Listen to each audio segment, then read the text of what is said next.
GST का cost मिला के आ रहा है, आप वह भी पब्लिक डोमेन का जो पैसा है, पब्लिक का जो पैसा है, पब्लिक अकाउंट का जो पैसा है, वह भारत देश का जो खजाना होता है, जिसको हम कंसोलिडेट फंड कहते हैं, उस फंड से निकाल करके आप करेक्ट कंसोलिडेट फंड से आप निकाल करके आप प्रिंटिंग का चार्ज कर रहे हो।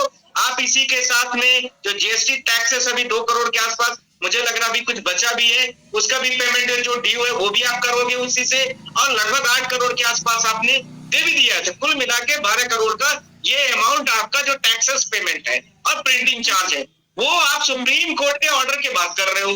क्या सुप्रीम कोर्ट का नजर आपको नहीं आता है? जी सर, आप सुप्रीम कोर्ट के वकील हैं, आप अच्छे से समझते हैं। हम ये समझना चाहते हैं कि ये सुप्रीम कोर्ट के फैसले के बाद भी जो इलेक्टोरल बॉन्ड जो छापे गए थे उनको सप्लाई किया गया है, तो क्या ये सुप्रीम कोर्ट के फैसले की अवमानना नहीं है? क्या इसमें सीजीआई जो एक्शन लेंगे, और अगर एक्शन लेंगे तो क्या एक्शन लिया जा सकता है? सर मैं कहना चाहता हूँ कि जब कंटेम्प्ट फाइल थी, कंटेम्प्ट में 2 पिटीशन थी, एक एडीआर की थी और एक हमारी थी, 2 पिटीशन थी। कंटेम्प्ट जो फाइल हुई है, अब उसके बाद कोर्ट का वायलेशन इस तरीके से हुआ है, बीबीसी की न्यूज हमारे पास भी लिंक आई है, अभी हमने भी उसको रीड वॉच कर लिया है।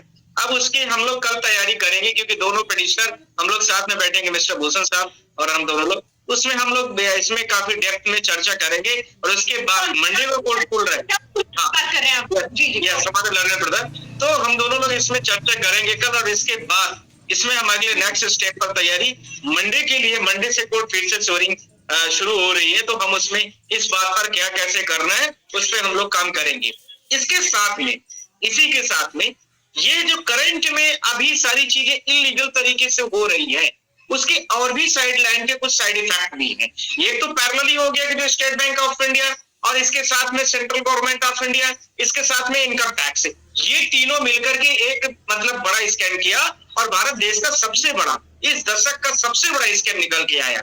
अलग बात है कि उसमें सरकार कुछ भी नहीं कर पा रही, क्योंकि फ्रंट मीडिया इसको पब्लिश करना नहीं चाहती है। Election commission of India, they have not any taken actions against this types of the, जो भी इनका इरेगुलर से वे में जो भी पब्लिकेशन हुआ, और इसके साथ में पब्लिशिंग हुई, इसके साथ में इलेक्टोरल बॉन्ड पब्लिश हुए, और जो लेन देन खरीद फरोख्त का मामला था उस पर ये कुछ करते हुए नजर आएंगे नहीं। न इनकम टैक्स करेगा, न इलेक्शन कमीशन ऑफ इंडिया करेगा।